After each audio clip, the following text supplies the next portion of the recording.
Hello మామ, ఈ రోజు మ్యాటర్ ఏంటంటే పొద్దున్నే హరిదాస్ గారు అయితే పాటలు ఎట్టి మరి లేపారు. పొద్దున్నే అమ్మదేని చూసాము, ఏలియనకు నేను వెళ్ళిపోయాను.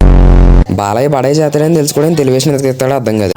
సరే అని చెప్పి మంచిగా రెడీ అయిపోయి బయటికి వెళ్ళాను. తెర చూస్తే మా చిన్నీలేమో అలాగా సేపు చూసింది. చూసి దాన్ని కుర్చీతో ఆడుకుంటారే కుర్చీటు పారిపోయింది. నేను మరీ అంత కుర్చీలు దుబ్బి చూడడం కనిపించింది దానికి. ఇదిగో మా బామ్మదికి మాత్రం ఇలా ఆకలిస్తే కోలగాలిని కూతులే తిరుగుతాడు అసలు. సరే అని తినేసి తీవ్రమైన చచ్చింపుల తర్వాత కోడి పందాలకి వెళ్ళాం. తెరచూత అక్కడికి వెళ్ళిన తర్వాత చచ్చిపోయిన కోళ్ళు ఎక్కువ ఉన్నాయి. ఈ కోడికి నైట్ వచ్చి సినిమా చూపించినట్టున్నారు. ఇప్పుడు 4 కోళ్ళని వేసింది. ఎవడన్నా కోడిపోయిందని గొడవాడుకుంటాడు, ఈడు మాత్రం కోడి కత్తిపోయిందని గొడవాడుకుంటున్నాడు. 90 ఎఫెక్ట్ అనుకుంటా. సరదాగా పారుకొత్తి ఈ అక్కని ఈడెవడో సంక్రాంతిగా సమాధి చేసేలా ఉన్నాడు పాపం. రాజమౌళి దగ్గర నుంచి వారణాసి అయితే ఇక్కడికి వచ్చేసింది. దగ్గరికి వెళ్తే తన్నుతేమో వద్దులే. మా బామ్మ అద్దుకున్నంతగా తేట అయితే ఆవిడకి ఉండదు. ఇప్పుడు ఈడెళ్ళి స్పీడ్కి ఆవిడ మెడకి కూర్చున్నా నాకు సొందలేదు. పండగ అని చెప్పి ఆడవాళ్ళందరూ వంటలకు వదిలేసి వచ్చారు. వంటలతో మాట్లాడాలి సరే వెళ్ళి. ఈ వాళ్ళ కింద మళ్ళీ నెక్స్ట్ వీడియోలు రాసుకుందాం. నువ్వు మాత్రం లైక్ కూడా ఫాలో కొట్టమచ్చు. Bye bye.